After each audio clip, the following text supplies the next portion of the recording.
Welcome back to What Arty Noobs for General Disturbance. This is the T1 heavy tank. It's a tier 5 American heavy tank. It's located on the northeast corner of Karelia and it's under the command of Red Dog Alpha 1, and I think you can see 3 marks of excellence on the barrel. Yes, he's played this one quite a bit.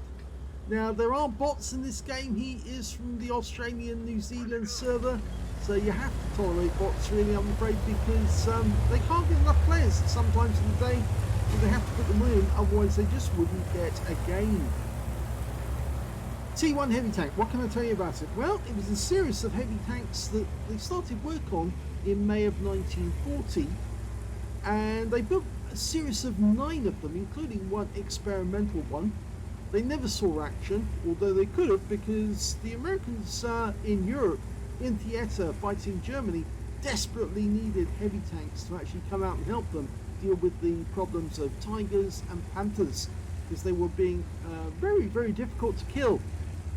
This tank has a 76mm gun capable of doing 115 alpha, penetrating 128mm with the standard AP.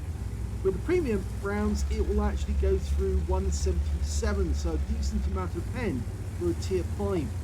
Now, the reason a lot of people play this tank is down to the fact that obviously it's tier 5, so it's the entry tank on the heavy tank line. So if you want to do heavy tanks on the American line, you have to go through this one first. First target's a 14 TP, which is a Polish light tank. Very vulnerable, that little tank. He's locked on, and yeah, that's not a bot, that's a real player, and he's just obliterating him. Standard fire rate's 3.05 seconds, and that player's back in the garage. That's a bot just down below. VK3002, it's a 30OD? 3001. Yes, it's a bot, and he's just come up behind the guy and he's blasting rounds in. And he's on fire, and you just keep pumping those rounds in and the bot won't do much. Normally the bots will actually load the premium rounds, and that's where life gets rather interesting. They auto go straight to the premium, because of course it cost doesn't bother them in the slightest. Now, the real tank actually had a hydro-mechanical transmission with double discs, hydraulic connector. I think my Alexa thought set itself off.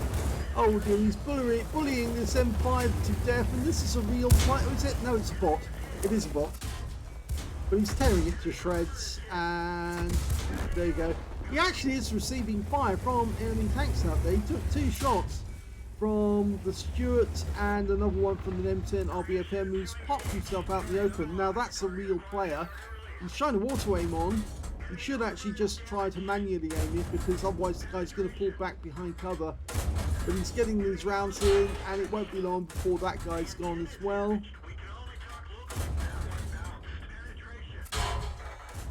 And that one's gone. He did take 1 round, actually lost a fair bit of hit points, or two rounds actually from the M10. They do have the advantage. They've got 3 up on the enemy, but the enemy seems to be focusing on going down the south end of the map. And instead, as you can see, Red Dog Alpha 1's decided he's going to cut straight across this gap here, go down through the dip, for security's sake, because of course it makes it very difficult for anyone to shoot at someone who's in this dip. But when they come out the dip at the other end, that's when they become vulnerable. This thing does have 10 degrees of gun pressure, so you can use it on ridge lines, although it's fairly well, the armor's not great, but it is okay from the front, not from the sides, unfortunately. The front of the turret is 101.6mm, the front of the hull is 96.3, so that's fairly strong, but the sides are fairly weak. The hull is only 52.4 at the sides, so you don't really want to get hit in the side by the enemy. You want to keep your front to the enemy, if you can, and that makes it more difficult for them to pen. Now, he did let 1 round in, just hit him there, and that was from the M8A1, who was using the 76mm gun. That is a bot, the B1, who got a hit, go for the kill, and he got him. And that's his 6th kill, so now he's got a top gun. Now he's not going to go for the cap area, although there is an SU-85 up there, or supposedly there was an SU-85 up there. I hope he's not leaving somebody sitting behind him, because that could be kind of inconvenient if they start shooting him in the rear, and that at that point he dies. Yes, they are behind him. And is it a bot? I think it's a bot. It's an AFK actually. Oh, it's a real player who's AFK, who's not taking part, and he had a perfect opportunity to claim the hull of a T1 Heavy, but instead he's obviously entered into the game and gone off and done something else. So many people do that. It's very annoying, really. But at least he's given them all a game. So that's 7 kills. He only needs 1 more to get a Radley's. Because remember, this is tier 5. There are tier 4 tanks in the game, but it's the lowest tier at which you can get a Radley Walters medal. No chance for him to get a Pulse medal because there aren't enough enemies left, but he does have 7, and supposedly the last enemy, which is also a T1 Heavy, is somewhere around here, and there he is.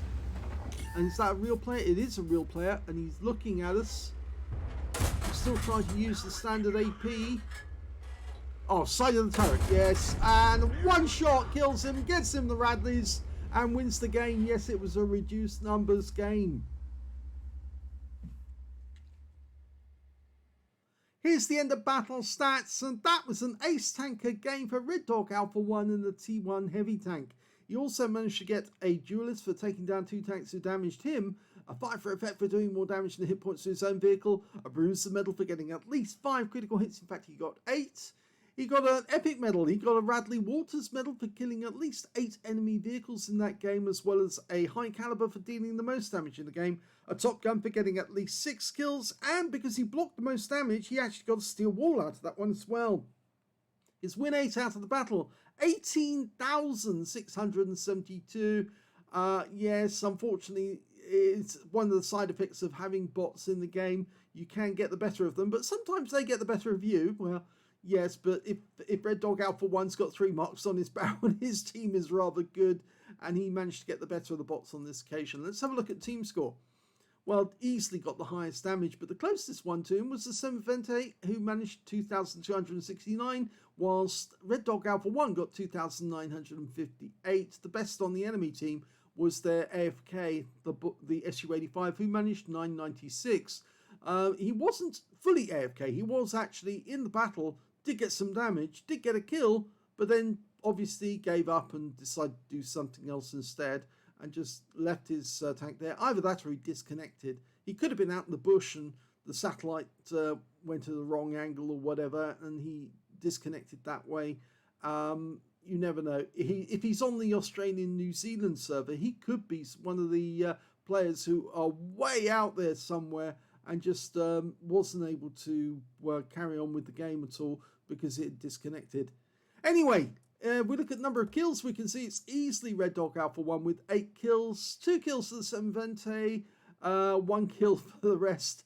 And when it came to base XP, yeah, he's got that one as well. So he's got the top in all 3 columns. 1,448 went to Red Dog Alpha 1, 793 went to the Semivente, and the next highest was the Skoda T724, who managed 588. He fired 35 rounds in the game. You actually get a huge amount of ammunition in this tank. It's 90 rounds of ammunition. Masses and masses of it.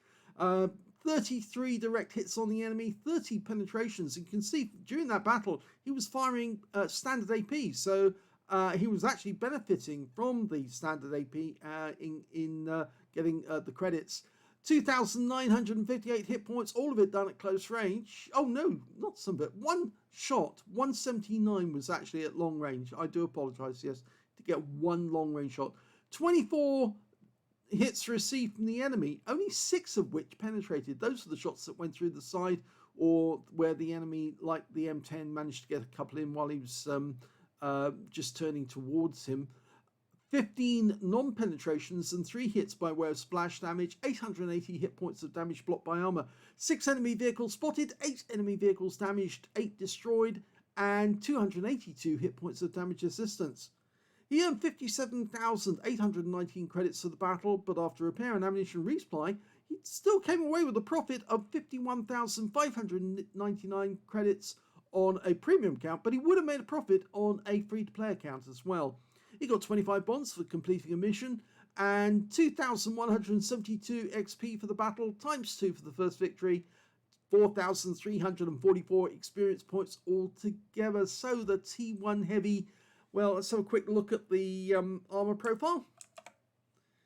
Yeah, okay. Well, you can see it's only really the front of the vehicle which actually does have the armor, so to speak, and you can see the mantlet's actually quite strong because it's actually impacted armor about 170 there, but the rest of the front of the vehicle, you can see it's fairly strong, 82.6 on the front upper plate there where the driver is. The lower where the transmission is, we can see, I think it's where the transmission is on this thing. It might be at the back. Or is it? No, it is. The transmission is at the front on this one. And it's 95.3 millimeters, but with the angling, it comes up to about 100 or thereabouts. The sides of the vehicle is where it's weakest. As I said that during the battle, 52.4, coming out at about 60. Sides of the turret, 82, coming out at 82 because it's slab-sided. The rear of the hull, 41.3. So if somebody auto-aimed onto you, even in a bot, they're going to hit somewhere around about the center mass of the tank, and they're going to go through the side armor. So you don't want to show your sides to bots, even in this game. Keep your front to the enemy, and you should be okay. It's a bit like the Churchill 3 in many senses, and of course the Excelsior. You want to show the heaviest armor to the enemy, not the weakest. So if we go to the rear, we can see it's only 46 millimeters at the rear. Down below, it's only 25 millimeters. If you can, shoot underneath that rear area there. But actually, I'm beginning to look at it now and thinking that's where the transmission might be. But we'll never know now because, of course, we can't see the modules at the moment. And we can see the engine deck, 25.4. So Arty should be able to penetrate the top of one of these with no problem whatsoever. Even with Tier 4 Arty, you should be able to get through that and do some damage. If we go to the live model, you can see from the front it looks penetrable, but this is with the standard AP on this vehicle, and it's actually with angling you can see that there is better armor, but this is, as I said, it's actually better to be looking towards the enemy. You can see the armor on the turret is actually stronger, so it does pay to be held down if you can in this thing to attack the enemy. But the way that Red Dog Alpha 1 played, he was just going straight for them, bulldozing them out of the way and trying to claim them as quickly as he could. And he does have 3 marks on the barrel, so obviously that technique does seem to be working for him. So that's the T1 heavy tank. So I hope you enjoyed that replay. It's a little bit of bot play. He did send it in saying, yes, I'm afraid it is bots. But it is a Radley Walters, which are not all that common in Tier 5. So it's worth looking at just to see how he actually did it. But yes, do take into account front to enemy. This thing is like the Excelsior, stronger at the front. And that way you'll get less damage. Much easier to do a Radleys if you are bulldozing through them, but taking them out so that they don't get a sneaky shot into you. If you enjoyed that replay, please give this video a like, do subscribe to our channel, leave a little comment down below because it feeds the algorithm, and thank you for watching.